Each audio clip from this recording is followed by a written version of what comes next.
তাবলিগে যেই থালাগুলো খায়, ওসমান হাদি সেই তালায় ভাত নিয়ে ঘুরে ঘুরে তার কর্মী সবাইকে খাওয়াইয়া দিত। ওসমান হাদি যতদিন জীবিত ছিল তিনি এই শাহবাগী একবার বলছিলেন যে আমার টিমের যে 51 নম্বর সদস্য ও দুপুরে খাইছে কিনা এইটা আমি জানি, এইটা মিথ্যা কথা না, সে জানতো। ওসমান হাদি ছিল এমনই একজন বীর।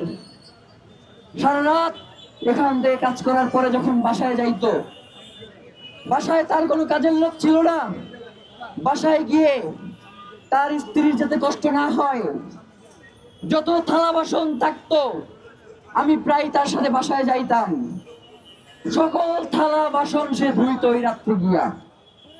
এরপর ফজরের পরে উঠা বাসায় রান্নার জন্য সবজি কাটা থেকে শুরু করে সকল তরি তরকারি কাইটা দিয়া রান্নার উপযোগী কইরা এরপরে সে আবার আমাদের এই সেন্টারে আসতো।